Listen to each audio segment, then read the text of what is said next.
प्यारे विद्यार्थियों, यूरोप में पुनर्जागरण का 10वां व्याख्यान। इससे पहले 9 व्याख्यान हो चुके हैं। विगत व्याख्यान में हमने मूर्तिकला और चित्रकला के बारे में बात की थी, जिसमें इटली में कुछ इटली के जो चित्रकार हैं, कलाकार हैं, मूर्तिकार, जिसमें एक नाम माइकल एंजेलो सहित हमने यूरोप में उस समय मूर्तिकला और चित्रकला में जो परिवर्तन हुए और जो प्रमुख मूर्तिकार और चित्रकार हुए, उनका हमने पिछले व्याख्यान में जिक्र किया था। आज हम कर रहे हैं स्थापत्य कला। पुनर्जागरण युग में स्थापत्य या भवन निर्माण कला की एक नई शैली का विकास हुआ। मध्यकालीन शैली के स्थान पर जो गोवित शैली थी, गोथिक, मध्यकाल में जो शैली थी यूरोप में, गोथिक शैली, जो बिल्कुल सामान्य साधारण, तो उसके स्थान पर प्राचीन यूनान और रोम की जो क्लासिकी शैली थी, उसको आधार बनाकर एक नवीन शैली का उत्कर्ष हुआ, जिसमें जो उनकी प्राचीन शैली थी उसके मेहराब, गुंबद ऊंचे ऊंचे एवं स्तंभों के निर्माण के साथ साथ रूपांकन एवं अलंकरण के नवीन तत्वों का समावेश हुआ। पुनर्जागरण युग की नवीन स्थापत्य शैली का केंद्र भी इटली का रोम था। नवीन स्थापत्य शैली का जो प्रवर्तक है इटली का फिलिप्पो बुनरेस्ची, जिसका समय 1377 से 1446 तक, जिसने रोम के प्राचीन भवनों का गंभीर वास्तुशास्त्रीय अध्ययन किया। फिलिप्पो ब्रूनेलेस्ची ने फ्लोरेंस के सेंटा क्रोसे गिरजाघर में पैजी चपल नामक स्थल का निर्माण कराया। जगह का नाम बोल रहा हूँ विद्यार्थियों, पैजी चैपल नामक एक जगह का निर्माण करवाया, जिसमें स्तंभों, मेहराब एवं गुंबद का प्रयोग किया गया। ये जो स्थापत्य विशेषज्ञ है फिलिप्पो ब्रूनेलेस्ची, ये इसका एक बहुत उच्च श्रेणी का मौलिक कार्य था। नवीन स्थापत्य शैली में इटली में अनेक महलों का निर्माण किया गया। इटली के समृद्ध व्यापारियों ने इन महलों के निर्माण में पर्याप्त अभिरुचि प्रदर्शित की। ये महल पुरानी मध्यकालीन शैली के नहीं थे, जब महलों को सैनिक सुरक्षा की दृष्टि से ऊंची मीनारों से युक्त एवं कम खिड़कियों वाला बनाया जाता था, क्योंकि सामरिक महत्व ज़्यादा था। नए महल काफ़ी खुले खुले थे, हवादार थे। इटली के मिकेलॉजी नामक वास्तुकार ने नवीन स्थापत्य शैली में एक सुंदर मेडिसियन महल का निर्माण करवाया। इसी प्रकार एल्बर्टी स्थापत्य कला के क्षेत्र में एक अन्य महत्वपूर्ण जिसको विशेषज्ञ जिसको हम कहें, जिन्होंने चर्च स्थापत्य में नवीन शैली का प्रयोग किया। पुनर्जागरण के उच्च काल में स्थापत्य भी अपने नवीन जो शैली है, अपना जो विकास का चरम है, वहां पहुंच गई। ब्रेमेटी एक और वास्तुकार, जिसने रोम में संत पीटर का जो चर्च है, गिरजाघर है, उसका निर्माण करवाया, जो पुनर्जागरण की जो नवीन स्थापत्य शैली का एक बड़ा उत्कृष्ट उदाहरण है। ब्रेमेटी, जिसका समय 1444 से 1514, उसने निर्माण प्रारंभ किया था। उसके बाद में राफेल और माइकल एंजिलो ने इस कार्य को पूरा किया। यह गिरजाघर ईसाई धर्म का एक भव्य स्मारक है। इसमें एक सुंदर अनुपात वाली विशाल एवं शानदार गुंबद बनी हुई है, गुंबद, जिसके निर्माण की योजना माइकल एंजिलो ने बनाई थी। तो उस काल में भवन निर्माण कला है, स्थापत्य कला है, उसका भी पर्याप्त विकास हुआ। और इटली के बाद में धीरे धीरे स्थापत्य कला पूरे यूरोप में फैल गई। मानववाद की भावना में नवदीक्षित यूरोप वासियों की सौंदर्य मूलक भावनाओं को पुनर्जागरण युग की नवीन स्थापत्य कला संतोष एवं हर्ष प्रदान करती। इसके बाद विद्यार्थियों हम बात करेंगे संगीत कला की। पुनर्जागरण के युग में संगीत के क्षेत्र में कई नवीन प्रवृत्तियों का विकास हुआ। मार्टिन लूथर ने गिरजाघरों में धार्मिक मंत्रों एवं गीतों के सामूहिक गान की परंपरा का सूत्रपात किया था। लूथर ने लैटिन छंदों, मंत्रों एवं मोरेवियन धार्मिक गीतों तथा स्वरचित पद्यों का एक संकलन 1524 में प्रकाशित किया, जो इतिहास की पहली लोकप्रिय धार्मिक गीतों की पुस्तक थी। रोमन कैथोलिक चर्च ने भी संगीत में परिवर्तन की संभावनाओं पर विचार किया। इस हेतु पेलेस्ट्रीना, आपके स्लाइड पे दिख रहा है, पेलेस्ट्रीना ने मास ऑफ पोप मार्सेलस नामक एक पुस्तक लिखी, आप स्क्रीन पे देख सकते हैं, जिसमें गेय यानी गाने वाले धार्मिक पद्यबंधों का, यानी जो दोहे के रूप में जो होते हैं, जो गाए जा सकने वाले, उनका संग्रह है, जो कि बहुत लोकप्रिय हुआ। पुनर्जागरण युग में इटली वासियों ने नए वाद्य यंत्रों की सृष्टि भी की, बनाए उन्होंने नए वाद्य यंत्र एवं ऑर्केस्ट्रा संगीत कला को विकसित किया। साधारण से रिबेक वाद्य यंत्र को वायलिन में बदल दिया एवं हार्पसिकार्ड का निर्माण किया गया, जो कि पियानो का एक पूर्वज कह सकते हैं जिसको। ऑर्केस्ट्रा संगीत भी पुनर्जागरण की देन है। सबसे पहला ऑपेरा 1594 में प्रस्तुत किया गया था। अब विद्यार्थियों, हमने अभी तक बात की पुनर्जागरण युग में कला में क्या परिवर्तन हुए, क्या विकास हुए। हमने चित्रकला किया था। चित्रकला के बाद विद्यार्थियों हमने मूर्ति कला किया, स्थापत्य कला किया, संगीत कला किया।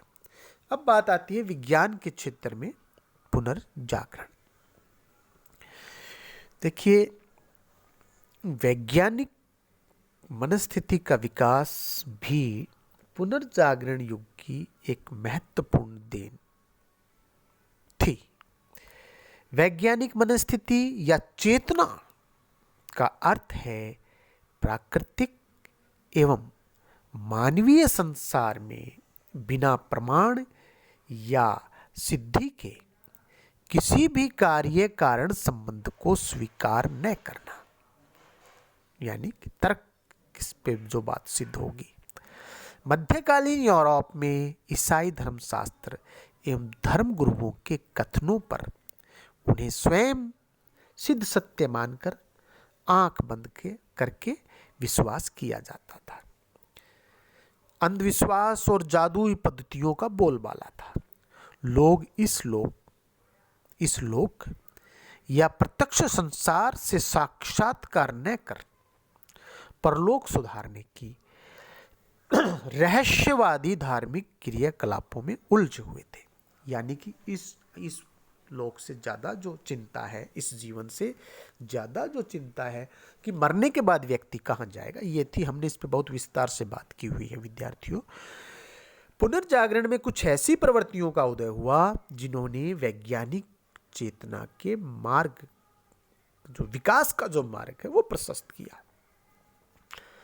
धर्म युद्धों के माध्यम से पूर्वी देशों से यूरोप का संपर्क हुआ। यूरोप में एक उदारवादी चेतना का प्रसार हुआ। आर्थिक परिवर्तनों एवं व्यापारिक समृद्धि ने एक ऐसे वर्ग की सृष्टि की जिसने चर्च के धार्मिक नियंत्रण को अस्वीकार कर दिया। मानववादी चेतना के विकास ने भाग्यवाद एवं अंधविश्वास की जड़ों पर चोट की, धर्म पर चोट की। मानव की कर्मशीलता एवं कार्यकारण संपत्त मानव विकास की स्वतंत्र एवं अनंत संभावनाओं के विचार ने मनुष्य को विवेकशील एवं तार्किक चिंतन की दिशा में प्रेरित किया। माफ करना। हाँ, उसके लिए उन्होंने प्रेरित किया। अब यदि हमें विज्ञान में क्या कुछ हो रहा था वैज्ञानिक प्रगति में, उसकी यदि हम सिलसिलेवार बात करें तो एक तो यूरोप में स्कॉलिस्टिक विचारधारा हम पहले कर चुके हैं। एबेलॉर्ड और टॉमस एक्विनाज ने पहली बार अंधश्रद्धा के स्थान पर तर्क बुद्धि के महत्व को उजागर किया। हालांकि इसकी पृष्ठभूमि में उनका प्रयोजन धार्मिक कथनों को सिद्ध करना ही था, लेकिन रोजर बेकन ने पहली बार बहुत स्पष्ट शब्दों में व्यक्ति की विवेकशील एवं तर्क बुद्धि प्रधान मनस्थिति के स्वतंत्र उपयोग की महत्ता का प्रतिपादन किया। उसके कथनों में वैज्ञानिक चेतना के स्पष्ट सूत्र विद्यमान थे।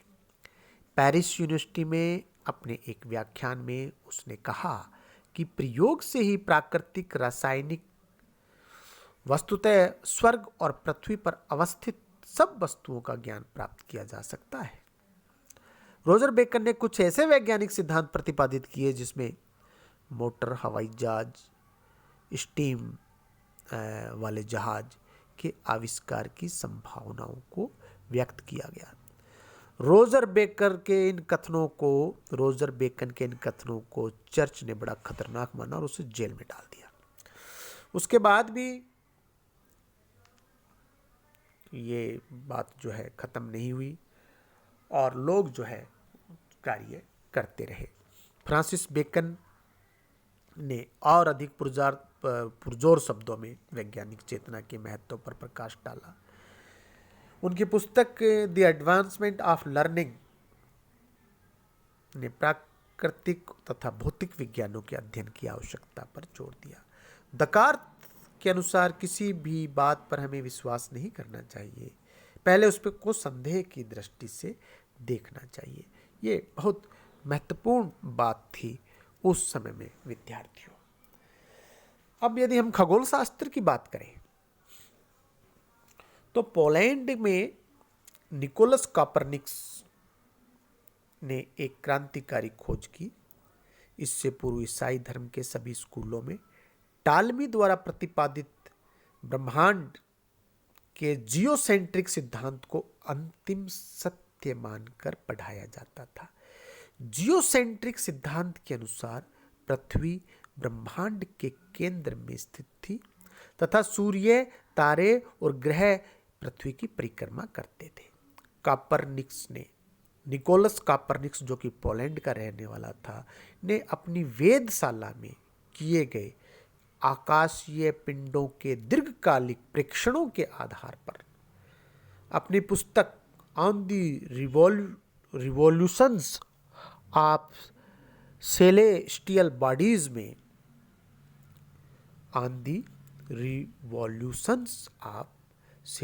बॉडीज में ब्रह्मांड के हेलियोसेंट्रिक, पहले तो चल रहा था जियोसेंट्रिक टालमी का, अब आ गया हेलियोसेंट्रिक सिद्धांत का प्रतिपादन किया। इसके अनुसार सूर्य ब्रह्मांड के केंद्र में स्थित है जो निश्चल है। पृथ्वी एक वृत्ताकार परिधि में उसके चारों ओर घूमती है। अन्य ग्रह भी सूर्य के चारों ओर घूमते हैं। कॉपरनिकस ने यह भी कहा कि पृथ्वी अपनी धुरी पर घूमती है। अनेक धर्माधिकारियों ने कापरनिकस के इस सिद्धांत को बाइबल की शिक्षाओं के विपरीत मानकर उसकी कड़ी आलोचना की। अब हम बात करते हैं जर्मनी के खगोल शास्त्री जॉन केपलर ने भी कापरनिकस के निष्कर्षों का समर्थन किया। कापरनिकस के निष्कर्षों को अंतिम रूप से प्रमाण सहित पुष्ट करने का श्रेय इटली के खगोल शास्त्री गैलीलियो है उसको है। उसने अंतरिक्ष में एक बहुत दूर तक देखने वाली दूरबीन का आविष्कार किया, जिसकी सहायता से आकाशीय पिंडों एवं उसकी गति का अध्ययन किया गया। गैलीलियो ने कापरनिकस के सिद्धांतों के समर्थन में एक पुस्तक भी प्रकाशित की, जिसे धर्म विरोधी करार कर गैलीलियो पर मुकदमा चलाया गया और उसकी पुस्तक को जला दिया। गैलीलियो को मुकदमे से बरी तब किया गया जब उसने अपने सिद्धांतों को वापस ले लिया। ये बड़ी अफसोसजनक स्थिति विद्यार्थियों उस समय मध्यकाल में थी। इंग्लैंड में 17वीं शताब्दी में आइजक न्यूटन एक अत्यंत प्रतिभाशाली वैज्ञानिक हुआ, जिसने गति के नियमों एवं गुरुत्वाकर्षण के सिद्धांतों का प्रतिपादन किया। इसके बाद में हम बात करते हैं चिकित्सा विज्ञान की। नीदरलैंड से बात करेंगे। एनिद्रियो वेसेलियस ने सन 1543 में शरीर विज्ञान पर एक महत्वपूर्ण पुस्तक प्रकाशित की, जिसका शीर्षक था 7 books on the structure of human body. इस पुस्तक में पहली बार मानवीय शरीर के विभिन्न अंगों का विस्तृत एवं सचित्र वर्णन किया गया था। ये एक बहुत महत्वपूर्ण पुस्तक थी। इसके अलावा फैलोपियस, जिसका समय 1523 से 1562 नामक चिकित्सक ने मानवीय शरीर के कुछ विशेष अंगों का विस्तृत विवेचन प्रस्तुत किया। विलियम हार्वे, इंग्लैंड के चिकित्सक, 1578 से 1657 ने शरीर के हृदय, मनुष्य के हृदय एवं शरीर में रक्त संचार की प्रक्रिया की पहचान की।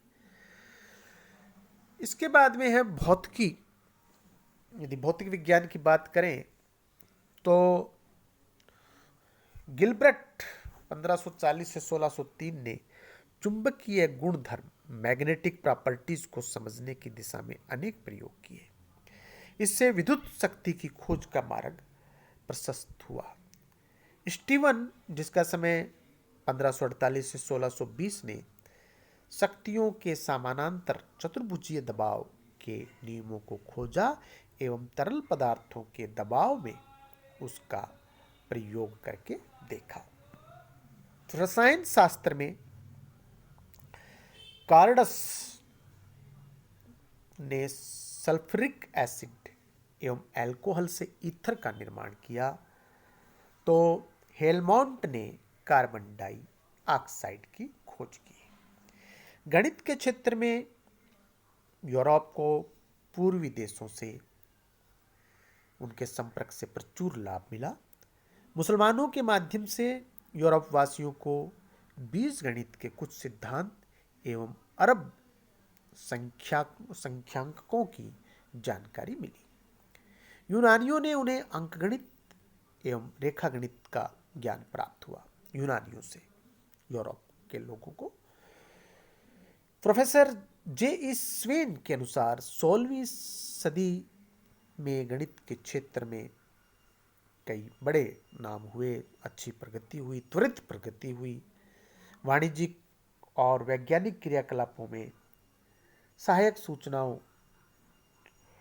की जो है, इससे उस कार्य में बहुत प्रगति हुई। और जो नाम जो प्रसिद्ध हुए गणितज्ञों के, टर्टगलिया, फेरारी, केपलर, ये जो कुछ बड़े गणितज्ञों के नाम थे, जिन्होंने गणित में अनेक जो है नई बातें गणित के अंदर जो वैज्ञानिक दृष्टिकोण से जो विज्ञान को भी और खगोल को भी और भौतिक को भी, इन सब को जो पुशअप करने वाली थी, वो टर्टगलिया, फेरारी, केपलर, विएता, डेकार्ट, ऐसे कुछ नाम बड़े महत्वपूर्ण हैं। ये विद्यार्थियों पुनर्जागरण काल में हमने पढ़ा कि कैसे कला का विकास हुआ, कैसे कला में परिवर्तन आए, विज्ञान में परिवर्तन आए, विज्ञान की विभिन्न शाखाओं में जो जो परिवर्तन आए वो हमने आज किया। कि कैसे जो पहले आंख बंद करके हर बात को स्वीकार किया जाता था, उस बात को अब स्वीकार करने के लिए कहा गया कि डेकार्त का मैं नाम यहाँ दोहराऊंगा, जिसका समय 1596 से 1650, जो एक महान गणितज्ञ भी था, उसने कहा था कि किसी भी बात पर हमें आसानी से विश्वास नहीं कर लेना चाहिए, पहले हमें उसे संदेह की दृष्टि से देखना चाहिए। संदेह की मनस्थिति वैज्ञानिक चेतना के लिए आवश्यक है। इस रूप में डेकार्त का योगदान बहुत महत्वपूर्ण है।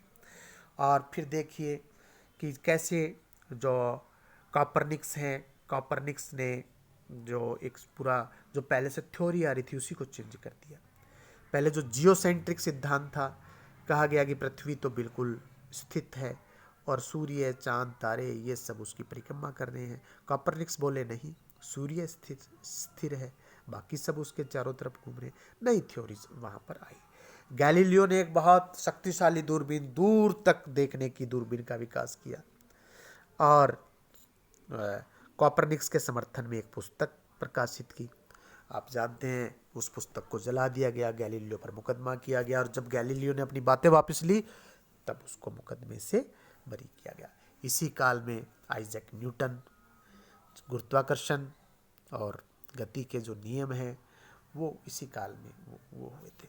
तो इस प्रकार से हम देखते हैं कि पुनर्जागरण के दौरान यूरोप में अनेक वैज्ञानिक आविष्कार हुए और अनेक जो धारणाएं जो पहले से स्थित थी वो धारणाएं जो हैं समाप्त हुई। शेष अगले व्याख्यान में। बहुत बहुत धन्यवाद।